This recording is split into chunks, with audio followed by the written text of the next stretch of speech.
we're very keen that this conference isn't just about you necessarily just hearing presentations, although there will be some very strong ones.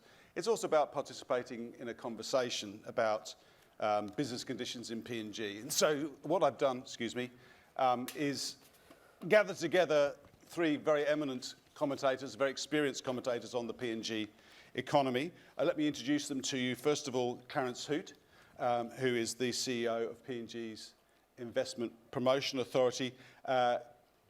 Clarence, I've lost count. You've been at the IPA for as long as I can remember. How long have you been at the IPA? That must be well over, what's it, 20 years, is it? Longer? Yeah, 23 to be exact. Yeah. So the IPA, of course, is the agency government that faces directly with international investors and is also responsible for registering businesses in PNG. And so their insights into what conversations they're having with international investors, and also the statistics of what's going on. Very keen to draw on that during this session. Zanie has recently been promoted to the head of KPMG's South Pacific practice, having run the KPMG's PNG practice for many years. What she doesn't know about what's going on in companies' balance sheets probably can't be repeated, but we can't repeat it anyway because. But we will be drawing on her expertise and knowledge of PNG, intimate knowledge of PNG businesses in this session as well. And finally, I'm delighted that we've got Rajeev Sharma with us, who is the recently appointed CEO of one of PNG's two largest superannuation funds, Nasfund. Again, Rajeev has been with Nasfund for a number of years, but was recently elevated to the position of CEO, which was really great to see an internal appointment for that role. But again, Nasfund is not just a fund in the traditional sense, it is also a very active investor in PNG's economy, both in listed and unlisted entities. So again, Rajeev is very close to what's going on, not just in the fund itself, but in the investment classes that we're interested in covering at this conference. So welcome all three of you. Will you please give them a round of applause? So Clarence, let's start with some of the trends that you've been able to identify.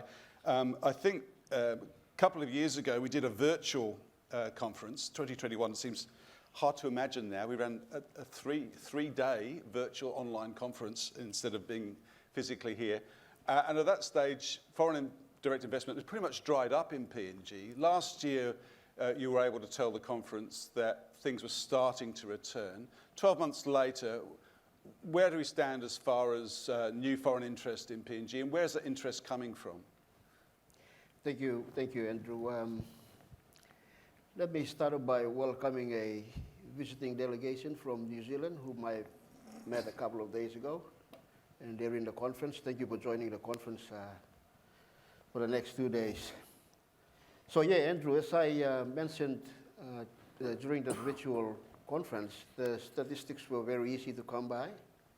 I am sorry to disappoint a little bit now because of some work in progress and yet to be completed. As you're all aware, we, following the legislative reforms exercise that we've undergone for the last 4 years, we finally got a 2 pieces of legislation through beginning of this year and certified by the Speaker of Parliament in May. So we're still, as a result of the reforms, we are implementing a new online registry system.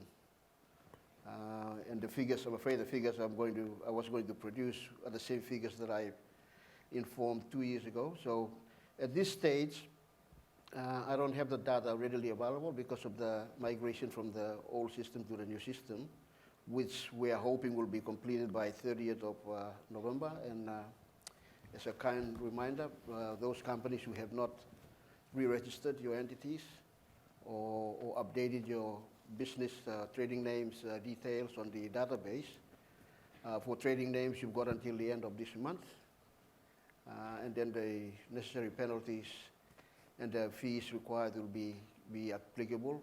For companies, you have until end of November to re-register your entities before the fees and the penalties also become applicable. So going to the statistics, I mentioned there's a group coming in from New Zealand. We are receiving some interest from Total, from Europe, mainly in anticipation of the big announcement next year, as well as in Korea.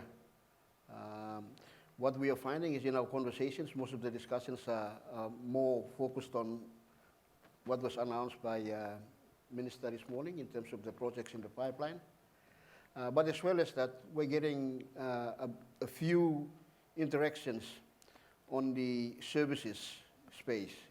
And services, I mean pharmaceuticals, medical institutions, as well as a number of accounting services trying to come in to give a challenge to our existing enterprises in town.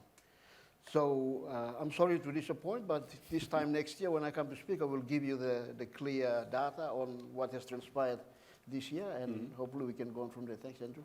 Thanks. So would you say, I mean, obviously, as you say, the data isn't necessarily available right now, but what's your sense of, are we seeing an acceleration of interest? Are we seeing there's more activity in this space, would you say? Yes, definitely. It was picking up after COVID. It will pick up. I'm really looking forward to the FID announcement next year. From our experience with the LNG, the first LNG project, as soon as government made the announcements, there was an influx of interest coming in, which then demanded on service providers to provide special fast lanes for processing. And I'm happy to say that we've got immigration joining us. He just arrived. He'll be joining us at lunchtime and then into the afternoon. So those demands will come as soon as firm decisions are made. At the moment, we can sense a bit of stand and watch for the moment. So stand and watch is an interesting moment to bring you in, Zanie, and I guess as we saw on the slides from Marcel Schroeder from the ADB before morning tea, this year has been a pretty quiet year for some, and maybe against expectations. I think there was probably a level of expectation about this year that hasn't really been fulfilled. What are you seeing in your clients' accounts that give you an indication of how this year is at the moment for most of your clients in PNG? I guess similar to what Marcel was going to say, and that... Sorry, can we hear Zanie? Is the microphone on? Okay. No, can we maybe get a microphone to her, please? One more time? Yeah, if you wouldn't mind, just thanks very much, Nikki. Sorry about that.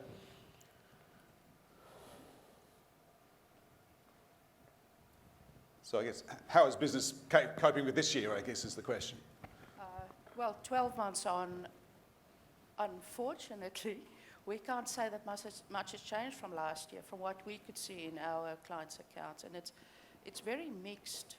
And even within industries, some of our clients experience the same areas and issues that they have 12 months ago. We have seen a slight increase in the balance sheet of going concern indicators. So where businesses had landed last year, I would say that the positions have deteriorated slightly. Right. In the financial services sector, specifically banking, we've seen a bit of an uplift, especially because there's a greater interest in obtaining commercial banking licenses. So there's a lot of activity in that space. The insurance industry has been struggling a bit, especially with the impact of the new IFRS standard applicable to them. So they've had to invest a great deal of funding to get over those requirements, restate their accounts. And a lot of those advice had to be offshored due to conflict issues as well as the skills in country, because it's a very highly technical area. Really, it appears that our clients are waiting to see what the impact is going to be of this LNG and other projects.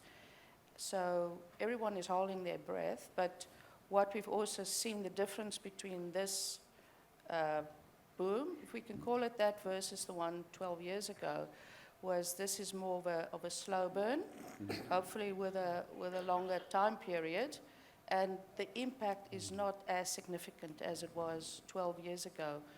We also do visa migration work for a lot of entities. And there's been an increase in the labor hire companies in the resource sector. But other than that, it's been a bit business as usual in terms of the entrance into the market. So sorry to disappoint in this regard, but it's very much the same as last year. So Rajeev, obviously Nasfund receives contributions into your fund from employers. Majority would be private sector employers. So you're getting I guess an immediate feed on what's going on in the economy and also what's going on as far as employment is concerned. So what are your figures telling you about what's going on in the economy and how businesses are faring?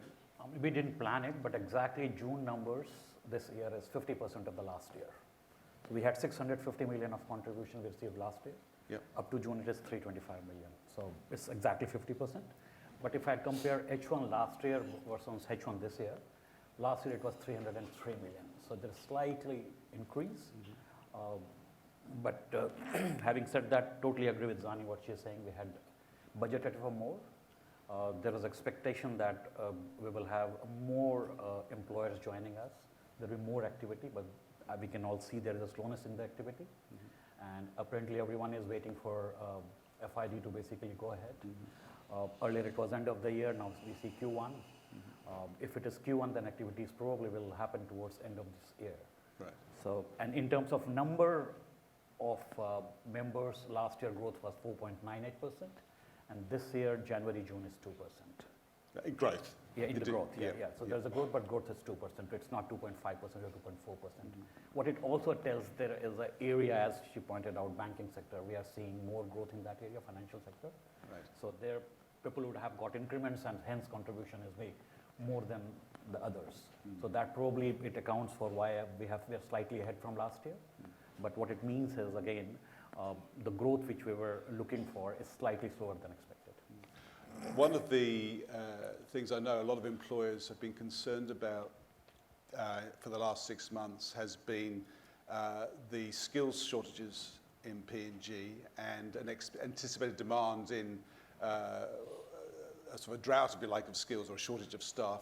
Have you started to see that eventuate this year? Has that been a factor in your businesses? Zanie? Well, because we are focused mostly in the accounting profession itself, certainly what I mentioned last year is that due to COVID, a lot of the accounting skills have departed the country and not returned. Right.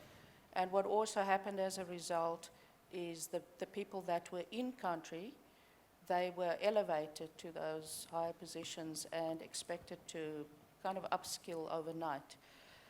That hasn't quite eventuated. So the accounting firms have got a very important task at this time to educate the clients and the organizations. Some are taking it more to heart than the others.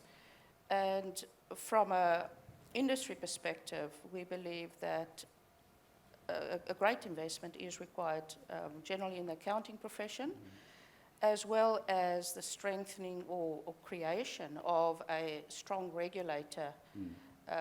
Certainly the ASIC or the ASX type of scrutiny over the profession and the company's financial statements and the review and the questioning and challenging thereof, that does not happen in Papua New Guinea. So more needs to be done. What about in your sector, Rajeev? How competitive is the job market? Job market is competitive. Look, our main market is the citizens, basically. Non-citizens hardly, I mean, they don't contribute. I mean, we are trying to educate them that you could contribute, though it is not recommended. It depends on your contracts. But what we are seeing is definitely we're seeing movement within the job sectors. People are changing jobs, and that trend we are noticing. And few sector which I must emphasize on, the IT sector is one where I'm seeing people changing a lot of jobs, and it is happening because there is a huge skill set gap there actually. Right. And recent activities which has happened, like more importance, more reliance on digitalization, cybersecurity is in the front. Is basically cornerstone of any problem which we have now. So that brings in that we have huge skill sets. As she talked about accounting, I see IT is the sector we need a lot of upskilling in the country. Yeah. Right. So I guess we've probably established that if we're looking to additional foreign investment, it's going to be largely project-driven. That's what you're seeing. Are we seeing any, Clarence, are we seeing any evidence of the increased geopolitical interest in PNG translating into business interests? The Minister spoke before about the large number of world leaders who've come to PNG in the last 6 months. Is it too early to detect a trend as far as Indonesia or India is concerned, or is it very early days? How would you describe the current state of those markets in their relation to PNG? It really depends on where those countries focus are as well. For instance, we all appreciate, PNG has traditionally been in Australia, around this region focused. Now we're looking into the Southeast Asian region. So with the visits by the leaders from those respective countries coming into PNG, I think it sends a signal that PNG is open for business. We will not stick only with traditional partners, but we will go beyond our reach to try and get different types of investment from elsewhere. In terms of those visits translating into actual business interest, I can say clearly with our closest neighbor to Indonesia, and having been involved in that visit in terms of the private sector business forum, I think there's real interest there. I guess there's a bit more work that we need to do at our end in terms of addressing what New Zealand, Indonesian businesses need. And the Indonesians are coming with a bit of vigor as well, as witnessed by the announcement and the launch of the Garuda airline, doing Port Moresby and Bali on 2 weekly flights. There was interest in that meeting in the IT space, as mentioned by Raj. There are other interests in, especially also in the trade sector. We had a company that attended and was looking for cocoa, for instance, which directly touches on the people in the rural areas. And there were other interests in the area of manufacturing, but those need to be harnessed.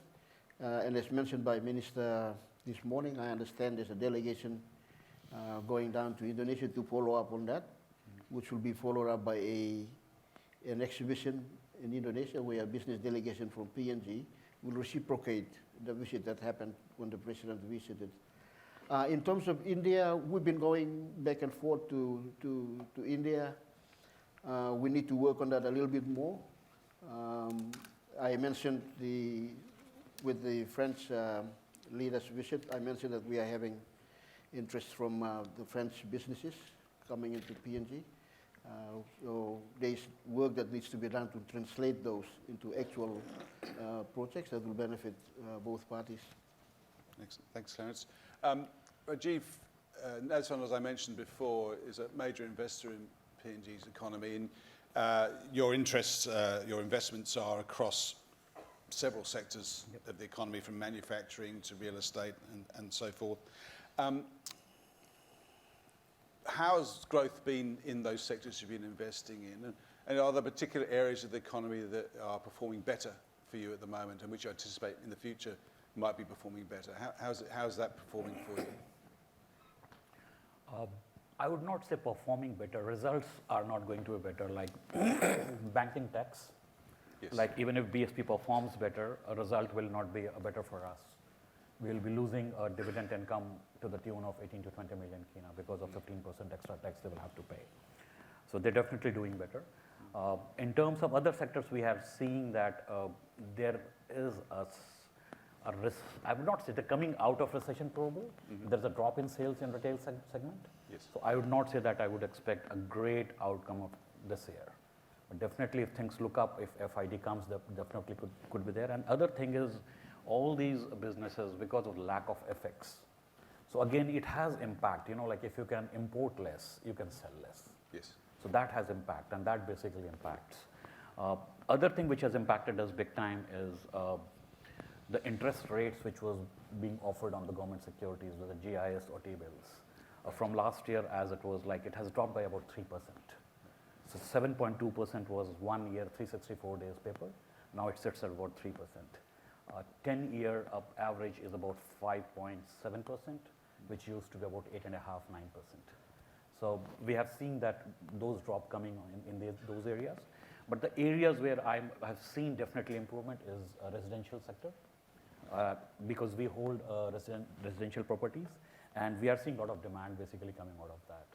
First year after 5 to 6 years, we will be achieving our budget for residential sector. And that is because of a lot of people have started coming back, and project announcements everyone expecting, so people are gearing up for that. So that sector is one which will grow. And then we have some investments internationally. Last year was really a case where everyone lost a lot of money in international market. And this year we are seeing growth in the international market. So that growth we will see. But again, less FX means we have not been able to remit as much fund as we could have in international markets. So, and in terms of other sectors, infrastructure is one we're looking forward. Yes. We are working on few projects. We are basically engaging with people. And as those engagements basically, like when it eventuates into investment decision, then probably we'll see some outcome. At the time, we can say that we are busy. There is pipeline, but again, pipeline to get converted into investment and get better yields, it is going to be 6 to 1 month from now. So you're not necessarily making any announcements here today, but is there a type of investment? I guess the thing is with a super fund is you do have to, by your nature, be slightly conservative. Absolutely. In searching for growth for your members. So do you have a sort of a defensive position, or how do you manage your risk in an environment where maybe the market isn't performing quite so strongly? You see, again, as you said, I mean, we are defensive fund because we cannot take chances, because this is retirement money for all the members. And this is the only saving. And that is the issue, because there is no alternative pension by government or anyone else. So people basically save their own money. And our aim is to basically, in 5 years period, have a return which is more than CPI. Yes. And we've been able to do that. But if you go to the longer period, returns have been fantastic. 20 years period, it was about 10%. 15 years, it was 7.63. 5 years, about 5.2, 5.3% return against 4.9%. So what we have done is we're looking at our risk profile and risk portfolio. Obviously, when the base rate of T-bill and GIS goes down, you need to lower all the rates. Yes. So we are in the process of basically reviewing them. And as and when new investments are coming in, we're definitely considering that at the different rates, actually.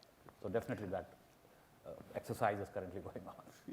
As we've talked about the impact of foreign exchange, Zanie, on the market. Obviously, it's one of the big topics here today, and I'm delighted that we had this afternoon the acting governor of the Bank of PNG, Elizabeth Genia, who's going to be addressing the conference, and not just about that, but obviously it's a hot topic, and we did hear about the minister earlier.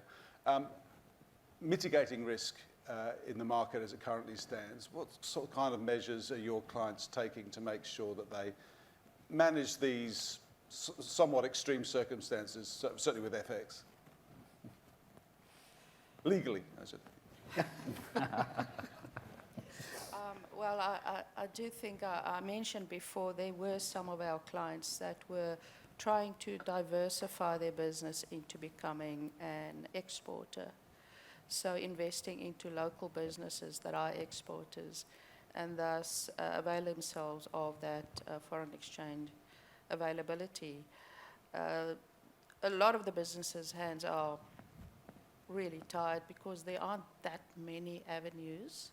So other than local investment, I do need to mention that to the extent that foreign exchange is available, we do need to look at the processes within the authorities that approve the tax clearances, because we have found that it takes 1 to 3 months now for a single tax clearance certificate to get processed, approved, and issued.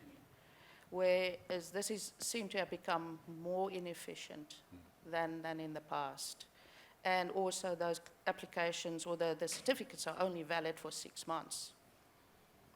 So the downside of it being only valid for 6 months is once you lodge your application with a bank and it obviously sits there in a queue until those reserves are available, by the time it's available, your clearance, your certificate might have already expired, and then you need to resubmit. Exhausting. So yes, so that's really the only avenue that our clients have looked at is the local investment, trying to become an exporter of sorts. And I guess that drives us nicely onto the area of reform and change. And this is as a government, as we heard from the Minister earlier, is a government that's keen on reforming some of the processes that are in place. What reforms do you think are the most notable ones that a business audience needs to understand that are actually either just been recently implemented or ones that are coming that we need to be aware of? So there's a reform in legislative reform in the banking sector that we've been fortunate enough to advise some of our clients on, and that really is more places a greater responsibility on the banks and financial institutions as to this responsibility that they apply when granting loans. So certainly banking sector reform and legislative reform, and the drafts are out and all the banks have been asked to comment on that. More activity in the cybersecurity space, so there's Cybersecurity Act as well. And that is particularly an area that we've been very active in advising clients because the number of attacks, successful attacks in PNG has been underreported. But what led us to realize the extent to which organizations, even large organizations, have not been prepared. And that leads directly to Rajeev's comment about the IT skills in country that needs also significant investment and upskilling, and for all companies to make cybersecurity one of their top 2 priorities, I would say.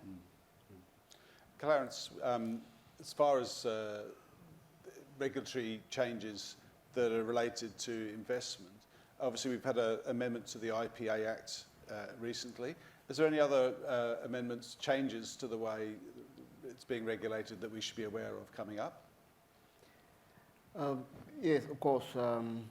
Aside from the reserved activities list, which is an ongoing center of government, there's a work in progress in that space. But that comes as part of the regulations that accompany the Investment Promotion Act.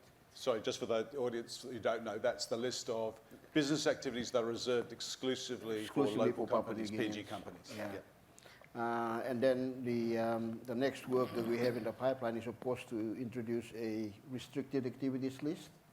What it is, this is a list that allows for joint venture partnerships to be formed between Papua New Guineans and foreign businesses.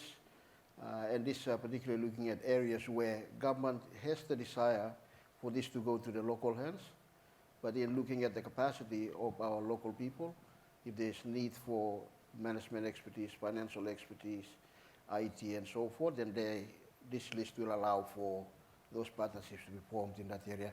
That is not work that we see coming by the end of this year. That's work that we will take on board from next year onwards. As well as that, as part of the investment promotion amendments, we are introducing a registrar for foreign direct investment.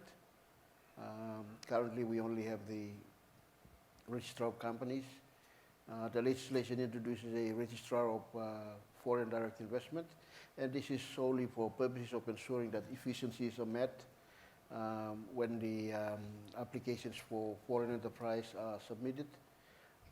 And I should add that this process is now paperless, and it's done online through the new system. And I also should caution that delays will normally occur if documentations are not submitted in full. Otherwise, if all documentations are in place, then it's a simple matter of ticking the boxes, and it goes through the process, the management and the board process. In addition, I will build up the capacity in the foreign direct investment division that will take on those changes. And of course, that will depend on a restructure exercise, which unfortunately will take a bit of time because I have to go back to Waigani, to the Department of Personnel Management, and depending on how fast they give me the approval, and I can get that implemented. Those are the major changes. I guess a very beneficial change that has transpired through the amendments and the online registry system is the fact that previously companies were required to lodge annual returns at the end of each financial year, and for foreign direct investment, there was a requirement to submit 6 monthly reports under the Investment Promotion Act. Okay, that has now been scrapped, so you will lodge a single annual return, which addresses the requirements under the Companies Act as well as the Investment Promotion Act. So that's, to us, I think that's something. For us, it also is a lot of work, and for the business, I think it's good on your side, and I hope that it results in savings for you to utilize in other areas. That sounds positive. Rajeev, there are two areas of reform that maybe, there may be more, but there are two that I'd be interested in your comments on, given the role that Nasfund plays as an investor in the economy. One is the reforms to the capital markets, the fact we've seen, and we'll learn a little bit more about this afternoon from David Lawrence, the chairman of the PNGX. There's now corporate bond markets starting to form in PNG. And the prospect of real estate investment trusts being launched as an investment vehicle. So I'd be interested in your comments on that. And then I guess maybe we'll start with that, and then we can, there's another one as well. Sure. You see, listing of all these companies who are doing great into the stock market will bring a lot of liquidity. It will bring in this, because Papua New Guinea is a young country. People are looking for more investments, and bank returns on term deposits are low. If people looking for alternate investments, I mean, that could be a way to basically generate your wealth. Yes. Definitely, it requires a lot of education. And currently, that's what PNGX is doing. Actually, in the last 1 year, there has been a lot more talk about what needs to be done, not needs to be done. So we are hoping that few of the companies basically they list because they are very capable, doing very well. And because we receive as Nasfund a lot of requests from the family-owned companies in particular to basically they want to sell out. Right. But the trouble is the governance becomes the issue. If we buy out, there needs to be governance, there needs to be operator. So if that right education process is there, and if it is some good hand holding is there, that they could be listed on those stock exchange, then more people can participate. And it will become far better for us also, because if you buy a property, if you buy an asset, if we are the seller, then who is the buyer? And that becomes the issue. You get stuck. There is no exit. Yes. And that is the challenge in most of the investments we have. And it is not with us. It is basically with us and other super funds also, or other large corporates. If they are seller, there is no buyer here. So definitely we need a very active stock market here. For example, Fiji is far more active stock market than Papua New Guinea. In terms of population, we probably are 10 times more than them. Economy is several times more than that. I mean, as I would say that, the recent visits by all these leaders has established one thing, that PNG is leader of Pacific in terms of economy. I mean, economic activities basically take place in PNG.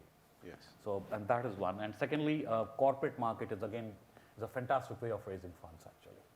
So we are hoping that one corporate comes forward and basically issues a bond, and that will be a test case. And we're looking forward to that. If all parameters are met, we would be happy to participate. That is a basically good way of substituting our investment into T-bills and other assets where we are not getting the desired returns. So more bond market, and they are very common sort of investments in other markets. So hopefully it's not new learning. No one has to reinvent the wheel. It's just taking the processes, bringing it here. So we're hoping something happens earlier than later. And REIT is very interesting one. It's the real estate. Yeah. Yes, REIT is really very interesting one, real estate one. There are two parts to it though. One is a lot of work is going on there. We have a property association. We are all part of that. So they're working on that. On the government side, there is some work going on there. But there are two aspects of that. One aspect is changing what needs to be done in the REIT, and second aspect of that to be replicated in Income Tax Act. Right. So you cannot have a REIT and if follow-through benefits are not gone through in Income Tax Act. So they all need to work together. And a timing, if new Income Tax Act has to be enacted and effective 1st January 2025, probably we need some, urgent work there. Otherwise, one without another will not bring in the desired results which you need to bring. Because what it could do is, it has huge potential of foreign investment in Papua New Guinea because returns in real estate is good. Like as super fund, we have roughly a billion kina worth of portfolio. Right. Similarly, other fund will have those portfolio. We all can put those properties into REIT, and then people can basically invest into that. It gives us liquidity to do something else, and it gives others a better return. So definitely very excited about that, but caution that it needs to work properly. I mean, hand in hand together, income tax changes and what we're trying to do at REIT. Noted. And I guess the other area of reform which the government's been pushing is the reform of its state-owned enterprises. I know in the past there have been conversations about funds being participants in investments in state-owned enterprises. And I guess also, as we'll hear tomorrow morning from Minister William Duma, the State Enterprises Minister, and the team from Kumul Consolidated Holdings, the state is becoming a more proactive agency in encouraging partnerships with capital, if you like, Yep. to develop projects here. What opportunities do you see in that area? There are opportunities. We are having some discussions. I can't reveal the details of those discussions. Sure. But those investments will definitely be subject to our parameters, what is our desired return, whether they fit in our SA or not, the benchmarking returns are met or not, what are the exit policies. So we are having conversations, and definitely there is far more engagement. And we basically having those discussions. That's what I can say, yeah. Okay. And it's a welcoming change. Noted. Well, we have some questions from the audience through the app, so I might just throw some of these at you to see what we have coming through. The first question, and feel free, maybe Zanie, I might throw this one to you to start with, but I'm sure Rajeev will have his view. Given the potential for the SME sector to play a greater role in the development of PNG's economy, what steps are planned to ease the administrative process to register SME businesses? That might be something for both Clarence and you. What do you think needs to be done if it's not happening already? Well, I believe it's happening already, and there's an SME association. I think we've got a very senior representative of that attending the conference as well. So the process is the same as for any other company, except it's more problematic because these SME businesses are small family-owned businesses. Governance is an issue. Yes. There's a certain minimum requirement in terms of cash, to have an operating or a company bank account. So whereas the processes are the same, the support required in this sector is related to governance. It's related to the proper structure, the proper setup. And certainly we have not seen an increase in advice being sought by those SMEs.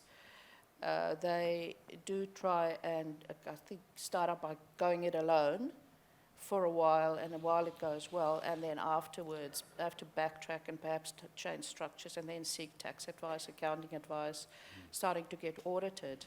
But to a large extent, that already started because that was one of government's very high priorities, is to, triple by tenfold increase the SME market by, I think it was by 2030. Clarence, do we have any different processes for the treatment of SMEs? Not necessarily from the registry requirements. And I think having the system online is made it simplest for everyone, and it's one system for all. I guess the challenges our SMEs face are in different spaces, which not necessarily the IPA come in. For instance, in our conversations last year where we covered almost 18 provinces, one of the key aspects that came out was the desire for more training, SME training, entrepreneurship training. It's encouraging to see some of the private institutions going into that space, but I think that's where government needs to come in and support training, entrepreneurship training for Papua New Guineans. And as I suggested, for instance, maybe earmark a small percentage of that 200 million towards capacitating our people in terms of entrepreneurship training. The other areas we see, and of course Zanie has touched on those, is the fact that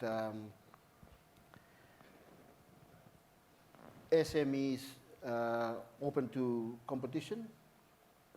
Those that are in business welcome competition, and if given a small support to get to the next level, I think it's another area, and again, that requires government intervention. As well as that, I think in terms of governance and compliance, generally speaking, I guess it would make sense that everyone sticks to the same corporate governance rules, unless if government comes in with a special program where SMEs can get into. I know that the responsible agency of government for SME development is the Small Medium Enterprise Corporation. I know that they're doing a fair bit of training in the different regions of the country, but that needs to be supported a bit more from the government. Rajeev, you wanted to say something about SMEs? Yeah, absolutely. You see, with the new population data coming in, about 11 million, overall superannuation coverage in country is less than 9%. Because there is a requirement there, unless you have 15 employees working for you, you need not contribute. Right. Yeah.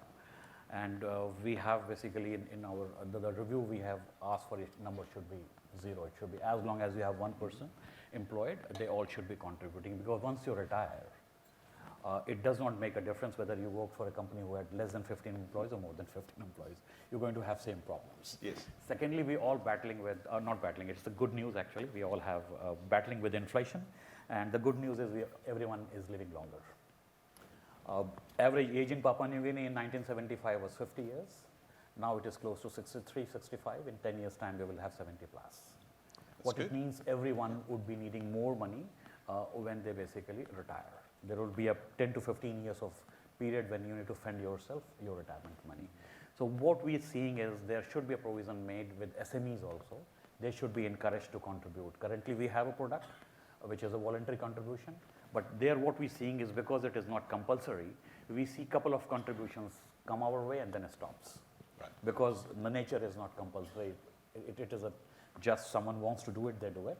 Mm-hmm. So it becomes a challenging for us if someone contributes 3 or 4 times 50 kina or 100 kina, then we are keeping that money for the person. And it is not good for us, not good for them, because for them to withdraw money, they need to go through the process, rigorous process of superannuation exit. Right. And for us, if someone has not given enough money, then again, when you do the cost structure, it becomes expensive to hold that particular member there. Right. So I think it is about time we should make this number as just one. If someone has one employee, they should start contributing. So I'm really looking forward to growth of this area. More education, of course, is required. And that's what we're talking to people wherever we go, that irrespective you are 15 or less than 15, please start contributing. Yeah. Start now, it gets bigger later on. It gets bigger, yeah, absolutely.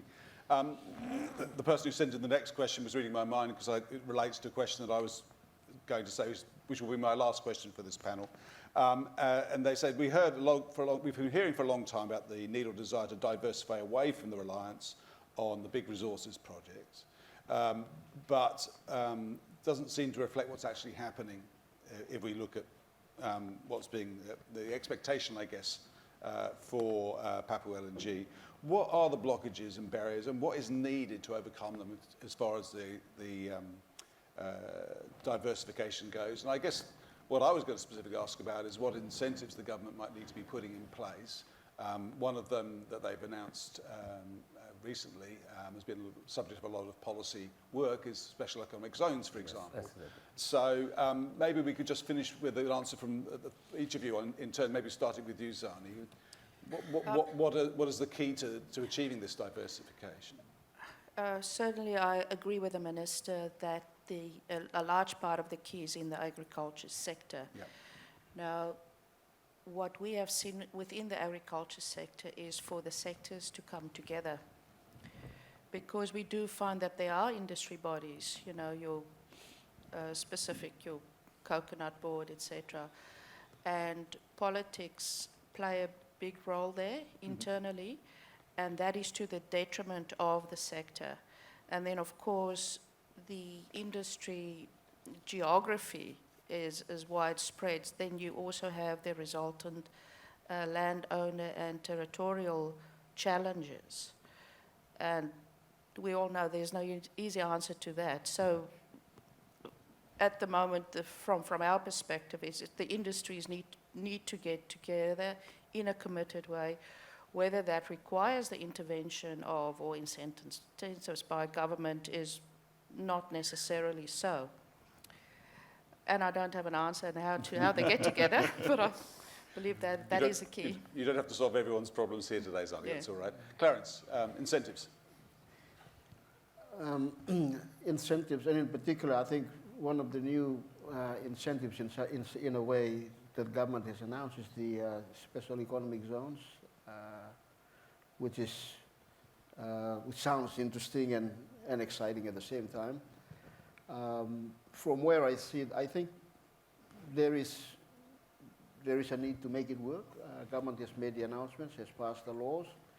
Our biggest challenge is that our appreciation of special economic zones is it's not a specific one agency responsibility. It cuts across all sectors. For instance, the IPA requirements, the customs requirements, the tax requirements.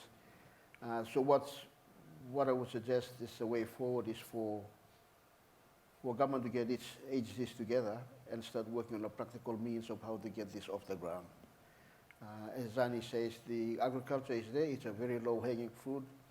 Our people are very closely related to the land. They're already there. Now what we need is to come up with the parameters on how we get them, bring in the FDIs, and then get it moving along to benefit from the arrangements. Yeah, Rajeev. Yeah, two parts. One is agriculture is the core low-hanging fruit. There are other geographies where tax on agriculture sector is low, actually, lower than the other segment, because if you compare them with the resource sector, there is no depreciation in agriculture mostly. Right. So they tend to pay, if the same tax rate is there, they will pay higher tax. So definitely that requires, like lowering tax rate for particular segment to encourage more and more people to come there. Secondly is the export promotion. If someone is exporting that, then again some kind of benefit could come in terms of your tax rate. So these things definitely can be looked into. And apart from that, when we come to the other segments also, it's not only related to agriculture. If someone is doing this import substitution or export, it needs to be basically incentivized. Then more foreign direct investment will come into this area, and people will start putting processing plants here, so that not only they will produce, but processing plant will be there, then they can export to the other markets. So that would be my take. Well, we know it's not necessarily easy now, but the future potentially is significant. Thank you very much for those of you who did pose questions. I'm going to draw an end to that panel discussion now, but I'm sure the conversation will continue later. Thank you for the moment. Clarence, Hoot, Rajeev Sharma and Zanie Theron. Thank you very much. Thank you.